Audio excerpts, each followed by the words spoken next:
Hello, everyone. My name is Jen Trahan. I am a VP of Product Security, and I'm here with Victor Szymanski. We want to say a big thank you for coming and joining us. We're going to go ahead and talk about information security makeover, and specifically we want to dig into product security. If you have any questions during our presentation, please feel free to ask them in the chat during our talk. So when I told a friend I was going to be presenting on product security, they asked me a really great question, and it turns out I didn't know the answer to it. So what they had asked me is, how many companies are actually doing product security? And while I've heard of product security for the last decade, and certainly it's hit a fever pitch here in the last 4 or 5 years, I actually have no idea how many companies are doing product security. So I decided I'd try to measure that myself. So I went and looked at the Fortune 100 companies, and I put them all in a spreadsheet. That's right, science by me. And then I decided I'd estimate who's doing product security by looking at their active recruiting positions. I was looking for anyone who was hiring product security at any level. And what I found when I added them all in my very official spreadsheet was that 19 out of the 100 were actively hiring product security. So that's roughly 19%, obviously. So it's safe to say that 19% of the Fortune 100 companies are actively hiring somebody for product security right now. Additionally, when I looked in certain mainstream tech companies, I found it was somewhere closer to 50% are actively hiring product security. So we know that the number is probably even more than this. Since we know 1 in 5 companies is doing product security, let's talk a little bit about what it is. Truth is, there is no consistent or standardized framework for what makes product security. I'd say that there are a lot of emerging and working definitions on product security. So if you were to go out and look on the internet, you'd see a number of them. I've got them here. I think the big things is we want to call out some key important aspects that all of these definitions call out. So in this case, a superset of security, a particular product and system, and then a partnership with all the stakeholders, as well as across the entire product lifecycle. And then lastly, cross-discipline endeavor. And I think I would add to all those great definitions, I would add that, in my opinion, the product security is an approach for structuring your security program around the threat model of a product and the entire scope of that product. So now, while we have a definition of product security, let's talk about some frequent questions or some confusing areas that I've definitely had some heated debates with some coworkers about. One of them is, what about enterprise security and how does that relate? And the other one is about application security. So let's walk through the main components of an enterprise and what it takes to enable a business to go about its day. So we've got data centers, laptops, obviously, physical offices, things like email, wireless networks, sensitive data, mobile devices that your employees might have, as well as other systems like VTC. And all of these are something that bad actors, including sharks, are very interested in taking advantage of. And enterprise security is really focused on all the aspects of the enterprise and really about protecting the enterprise as a whole. So now let's walk through a product and the aspects that we need to consider for that. In this case, let's talk about a product that might be an e-commerce product, for example. And we're going to look at this from the consumer's point of view. So if we look here, we've got our product in the center. And let's think about what a consumer might interact with. So they'll likely interact with some of our applications. They may call our customer care providers. They're likely going to provide us with sensitive data so that we can ship them a product, for example. They're going to be thumbing through our applications, and we have content that's feeding into those applications. Behind the covers, a lot of this is probably hosted, maybe in our example, in a cloud environment. There are developers who work with all of those different applications and content pipelines. We have lots of different types of operational tools that tell us from how the consumer metrics, how they're enjoying our product, all the way down to whether or not our systems are up and running as we expect them. And just under all of that, the source code and the application development side of things. So all of this makes up the product surface area and all the different components that make up what I would consider to be a product. And again, just like an enterprise environment, there are bad actors, fraudsters, bots, aliens. They're all looking to do something potentially to exploit these systems. And product security is really focused around the end-to-end of securing these products. And so as you can see from an enterprise versus product security, there's a very significant surface areas in both of these circles here. They likely both require very robust security controls, but they might have very different information security capabilities needed. And so they're both very important, but they may have very different security requirements. So now let's talk a little bit about application security. Application security is focused primarily historically on the top half of what we have here for our example product. So things like the applications, the sensitive data, the source code, and the development pipeline for getting those applications to our consumers. And as you can see, that leaves a lot of other things kind of out in the cold. And our favorite aliens are coming in, and they're not protected by application security because we've got some other things that are out of scope that aren't protecting the product here. To kind of double click into that a little bit more, application security is usually focused a lot on the analysis. And then we had our big wave of shift left, and that was great. That's really about putting security more into how we're building the products. And I think that has, really moved the needle a lot. But there are other areas like, for example, an AppSec team is generally, working really closely with the engineering teams to prevent things like account takeover attacks, for example, for something like a consumer e-commerce product. They're creating strong passwords, all these great controls. But generally speaking, an AppSec team isn't interacting with the customer care department, for example, to walk through their manual playbooks and, maybe not working with them for things like social engineering attacks that might actually present a real security risk to the consumer data coming through a more manual customer service representative path that's not coming through an application, for example. Or other areas like operational readiness. Application security teams are rarely held accountable for the entire operational readiness, getting the security relevant logs, et cetera, into the SIM, ensuring that we have things like cloud and infrastructure logs are in the SIM. That's generally not been the purview of an AppSec program. So we've talked a little bit, I kind of threw out a e-commerce product out there as an example, but let's talk a little bit about what a product might be. And I'd say at a very high level, just think about anything that is built by your company that is important to the success of your organization. Obviously, I'll walk through some very specific product types that you can think about, but really at a high level, something that's built by your company that's important to the success. So it might just be completely internal. So obviously things like video games and video game platforms, maybe some more traditional products coming off a factory line. You can think about cars and subsystems of cars, distribution systems, the software for dropship, for example. Perhaps you have a brick and mortar portion of your company and they have consumer merchandise and in-store digital experiences, thinking about those as products. Medical equipment and things like embedded devices are becoming, implanted devices are becoming more and more popular and more important to consumers. So that would be a really interesting area to look into. Hospitality companies, while they have consumer reservation systems, they might also have very robust internally built critical staff scheduling software that might be really critical to the operation of the business. And I would consider that to be a product. We've got factory equipment, other things like data science and business intelligence systems, ETL, ML, all of those drive business, they drive business decisions. They would likely be considered a product that you might need to focus security area around. And last but not least, obviously things like IoT devices. So really, again, think about it as something that's significant, that's built by your company, that is, really important to the success of your company. And equally, I sometimes think about it as a brand. I'll think about a product as a total brand. I'll think about not only the consumer applications, but is there a marketing site that's also teasing that application to come out to market, et cetera. So you can also think about it as a brand. Great, so now we've considered the entire scope of what makes up a product. In our case, we've got our example consumer product, an e-commerce product. That might be a collection of products in your world, but now we've kind of considered what makes up that kind of product. So let's consider what kind of information security capabilities it would be required to have to secure each of those different areas. So here we have our example product again. And what we're going to do is an exercise where we're going to determine what kind of information security organization and capabilities we would need to secure this product.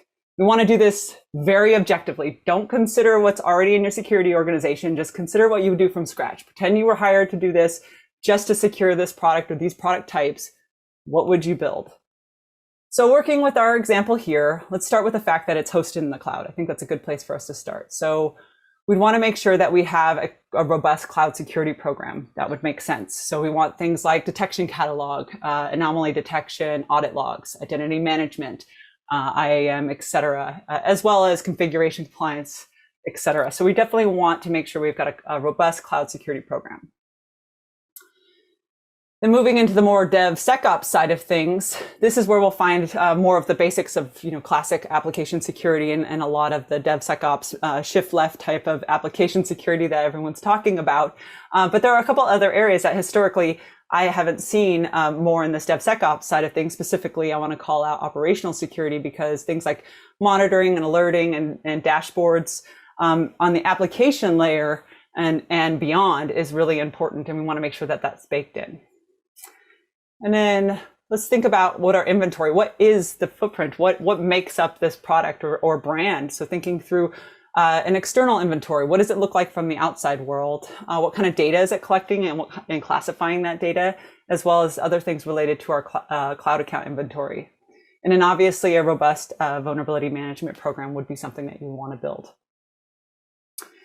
And last, but certainly not least, let's talk about a little bit about secure by design. This would be something we'd want to do for a product like this. We'd want to make sure we include all of the aspects that you'd have in a mature application security program, but then we want to make sure we expand beyond that to other avenues that present risk to the product. So things like I said, customer support. And we have other things about feature design and threat modeling, as well as technical assessments. And we'll want to, pull all of that together. And what you would end up with is something very large that would be the end-to-end of everything it would take from a capabilities point of view for an information security organization to properly secure a product such as the one we have here as an example. And one of the notes I'd like to kind of call out is that if instead this product wasn't an e-commerce product, perhaps this product was an embedded product, you might have a whole section on physical security and your physical supply chain and how you get your firmware burned into your embedded device. That would be totally appropriate for that type of product. So this is really meant to be an exercise of thinking about the different surface areas, the threat model, and how that maps to the capabilities of how you would protect and defend that. Now we've completed what I hope to be a very objective view of what it would take to secure a product like this. And let's bring it back to your existing org. So in our exercise, I'm going to go through and talk a little bit about if I had an organization that had a product that we've been talking about, and then taking that based on what I have in my existing organization and looking at places where I have some gaps. So we're going to walk through this mind map from the previous slide, and in each aspect of it, really assess whether or not your program's capabilities are denoted here and actually do they exist. And so in this case, what I've done is anything that's red with a bold edge are true gaps in capabilities. That means I'm missing tools, process, people that know how to do these types of security capabilities. For the things that are gray, they're more things that exist as capabilities within my organization, but maybe I currently don't use them for products. Maybe I use them more for IT. So if you think of something like vulnerability management, maybe I have a very robust program for enterprise IT laptops, for example, but in a vulnerability management program for that, but I don't have that applied necessarily to the infrastructure that makes up a product, for example. So going through and identifying gaps for areas where I just don't have those capabilities or areas where I'm not leveraging what I already have. And so this exercise is really important to determine how well you are positioned to be protecting your products as you go through this exercise. So far we've talked about what a product security is and how it might relate to enterprise security and how it is a superset of application security. We have gone over what the concept of a product might mean in your world. And then we've done that lightweight brainstorming exercise for end-to-end. What kind of security program would you need to secure that product? And then finally, kind of how to think about highlighting gaps based on that brainstorming model for what kind of security capabilities you have. Now I want to transition more into focusing on the people that make up a product security program.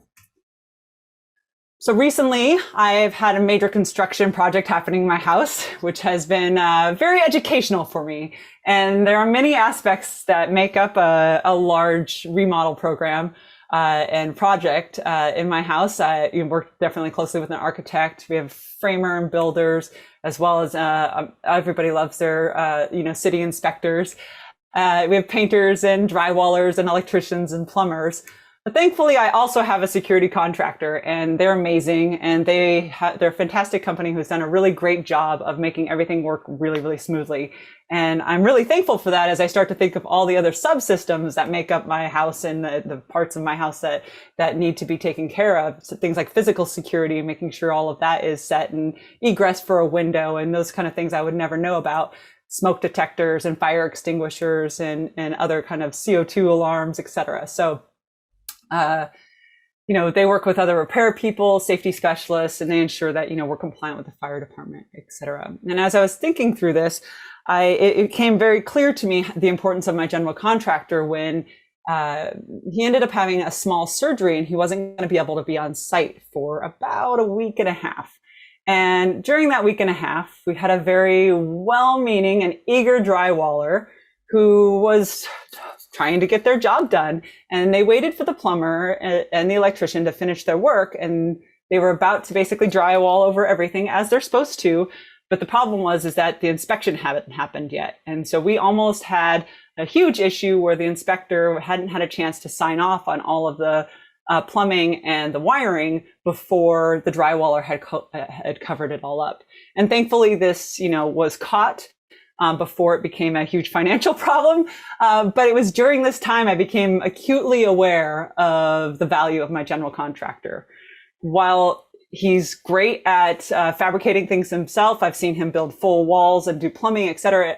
He also understands the scope of the project, and he has a keen eye for all of the different cross-discipline requirements and why they're important and what feeds into what area. And so that was almost a costly mistake, and it made me think a lot about the value of a general contractor. And so I started thinking, what is the general definition of a general contractor? And it is exactly what my contracting company is doing. They're really responsible for the end-to-end material labor for the construction project, and they might bring in specialized talent and specialized people to do things like HVAC, et cetera. But for the most part, they run everything themselves. And when I started thinking about product security, I realized that product security is actually just the general contractor of InfoSec. And so a product security team is responsible for all of the labor and materials and equipment and engineering tools for securing a product. They might work with specialized subcontractors or SMEs to perform parts of the security program, but ultimately they're a lot like a general contractor of InfoSec. So if we go back to our house construction, this time instead of a house, let's think about it as our company's product that we're building. There's still an architect, because we all overuse that word, but there's still an architect. There's developer, compliance as well. We have designers and business owners, as well as DevOps organizations. Here's our lovely product security professional, and they are the interface between a lot of the other subsystems that help keep the product safe, such as SDLC, Secure Development Lifecycle, logging and monitoring, things like firewalls, alerts. And then they work with a lot of the other areas within the organization, such as security engineering, the AppSec team, and the SOC and incident response team. So as you can see, they really are sitting right in the middle, where they're a general contractor capable of doing a lot of the InfoSec for a specific product, but they also work really, really closely with the SMEs in their InfoSec division. So we'll go quickly through kind of the key areas of what make up a product security professional's remit and kind of day to day. So they work really closely in relationships. So business relationships with the product business, engineering teams with the engineering that is actually doing all of the product development, as well as the InfoSec team, their own InfoSec team. They have to build really quality relationships there. And they store, as part of that, they share procedures. They help draft standards as well. And then their job is to onboard to security tools and programming. So you think about things like cloud tools and intrusion detection tools and anomaly detection tools. Their job is to onboard the products that they work with into the rest of the information security program. They also are capable and responsible for ensuring security assessments happen on that product. And they're also from a dashboards and metrics. There's no one in the organization that should know the security layout of that product more than that product security professional. So they're a great person to actually come up with good dashboards and metrics for measuring the security of that product end to end. And then additionally, they are supposed to manage expectations, be the main point of contact for security for that product. So when they have a question and they need to get some consultation and and an assessment, they manage that with the product themselves. They assist in any of the automation that might be needed for things like continuous integration and continuous deployment. And last but definitely not least, they prepare the product for logging and SIEM integration, and they help work with threat modeling to create a threat model based alerting and runbooks. So that's a lot. A product security professional is a lot like a general contractor. They have to be able to do a lot of the different sub-disciplines and cross-discipline work of an information security professional. So we just talked a lot about how product security individuals have a lot of responsibilities, but one of the big burning questions might be how to structure those product security professionals within your organization and whether you create a team or not within your org.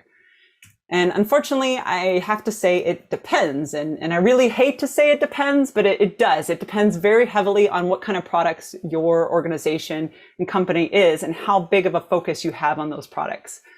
And so I think the best way to go is to start by looking through the unique capabilities that you might need and using that mind map that we created earlier to think about where you might have some gaps and where you might need to structure some of your organization around those gaps. So did you have a lot of gaps, or did you have like one or two, and you can just, flesh out one of your programs a little bit more and just start applying it to a product, and therefore you would have a pretty good set of products security coverage from a capabilities point of view.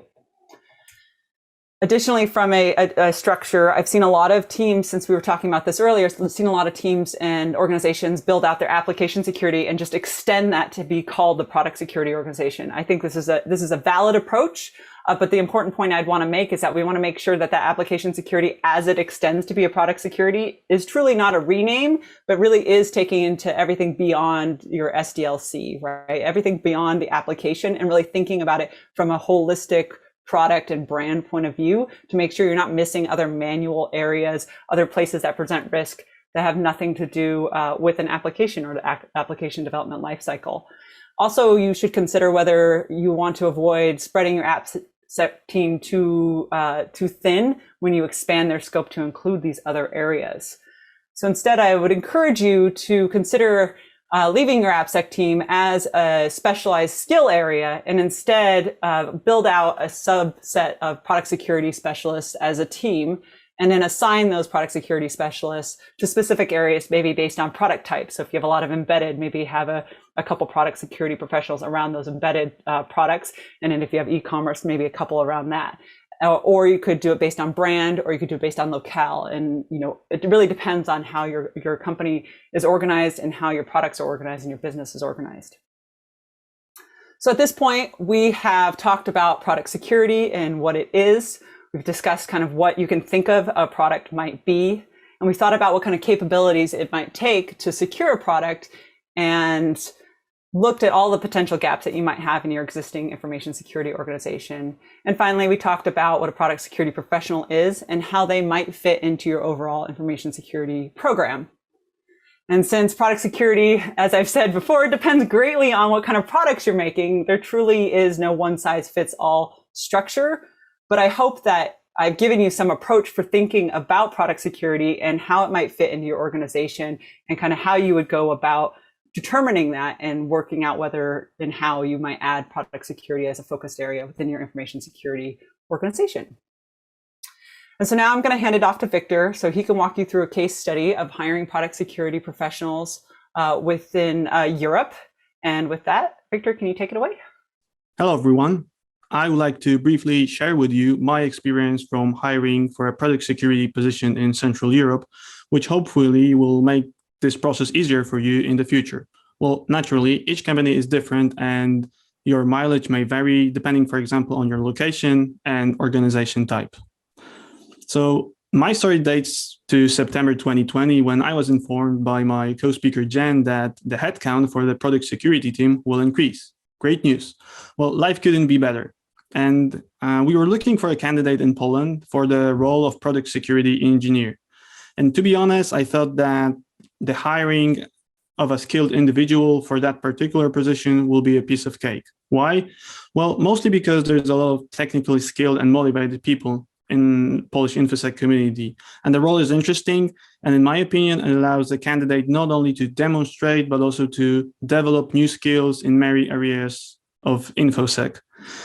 And our job offer was similar to those published by the industry leaders, Amazon AWS, Tesla, or Facebook.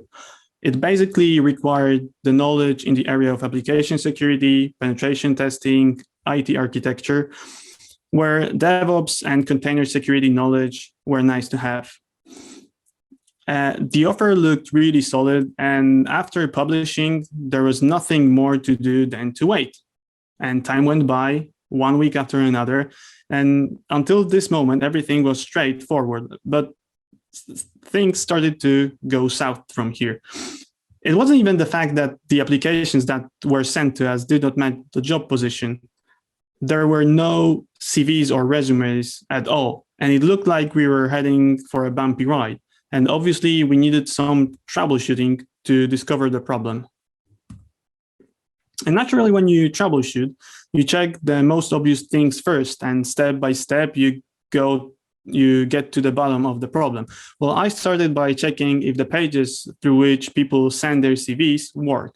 And I have asked HR for help, and they said that everything works fine from their perspective. And for this particular recruitment process, and they use the same applications and services as for other IT and security related positions. And they did not notice any problems with the flow. So I'm an InfoSec person. I trust, but verify. And I like to believe that I did what most of the InfoSec community would have done, being on my place. So I created a fake online profile. I generated a fake follow using one of the available websites designed for that. I made up a pretty nice resume, which included a technical university abroad, 4 years of application security experience, some industry certificates, and I've sent it. And you wouldn't have guessed what happened. It worked. The HR department was indeed was right, and the tools they used for the recruitment were working. So this wasn't the issue. It was something different. Now, the only thing I needed to do was to explain HR why I didn't want to invite the only candidate that applied for this position, but luckily they were quite understanding. So since the last approach was a dead end, I needed to try something different. And I decided to ask my friends, without looking at the description of the position, what do they think of when they hear the name product security or product security engineer? And just for you to know, each of them had 5+ years of experience in the field of information security. And to be honest, their answers surprised me. One of them said that product security is probably a recruitment to an antivirus company. And others said that if the product we sell is security, then this must be outsourcing. I've also heard that this must be a tech support job focused on security issues like helping to do backups or configuring 2FA. And one of my friends even said that this is a buzzword he never heard about and he doesn't know it. So, ouch. The situation was even worse than I thought. And at least we started to realize that the issue we are dealing with is the problem with recognizing the name and the brand. So we started to approach potential candidates, not only to ask them if they were interested in our offer, but also to talk with them about the thoughts they have about the position. And their responses were also really interesting. So some people said that the job position is really interesting, but not for the particular point in their career they are right now. So they might be interested in this position in the future when they gather more experience. A penetration tester we tried to hire said that we are looking for an IT security Kung Fu master. A developer interested in moving to InfoSecurity told us that we were probably searching for a cybersecurity wizard. And a consultant thought that we were looking for an InfoSec commando. And this is interesting because this was a compliment from his side. He thought it was great. So generally, they all thought that we were looking for a unicorn. Okay, so we knew what we were dealing with. We went back to our HR with all those opinions, information, and knowledge that we gathered. We sit down and modified our job description. We also focused more on explaining to our candidates what was the role about and what opportunities it brings. And finally, after some twists and turns, we found our candidate. And you might ask, who fits this role? Well, from our experience in a community which is not very acquainted with the concept of product security, the best candidates come from consulting firms where they were used to do various projects and have broad experience in various InfoSec domains. And also people from small companies where there's not a lot of InfoSec personnel and you need to get familiar with security stuff and handling security things as you go. So what I've learned from that experience and what I wish I knew when I was starting the recruitment process is that product security, although it being on the market, let's say from 2013, is still in its infancy level or stage, at least in Poland. And it will take some time for people to associate the name product security with what it really means. And since the concept of product security is not well recognized, at least outside United States, the recruitment process can be a real Wild West. Good candidates that match the profile don't have their job searches alarms triggered to product security. And a hand of candidates apply for the position, but they don't fully grasp what it's about. And because of that, you will probably devote more time and energy than expected. Basically, more time and energy if you would compare this recruitment process to a process where you recruit an application security specialist or a penetration tester. And to be honest, I don't see this situation to change without more awareness being spread about what product security is during local meetups and conferences. And I think that knowing all of that would allow me to approach the situation differently in the past and make better decisions, and I would find the ideal candidate faster. So to sum up what Jen and I have been talking about during this presentation, if you would like to apply product security to your program, right now you should compile a list of the most important product types you have, enumerate the scope, and create a mind map with gaps that you found. Try looking for suitable candidates within the existing team. There might be some InfoSec talents that will make great product security professionals. Within the next 3 months, try to devote one full-time employee to product security area only and make him address highest risks in your company. After 6 months, think about this experiment and decide whether this was a good approach and you should divide more resources to product security, or maybe product security is not well suited for your company.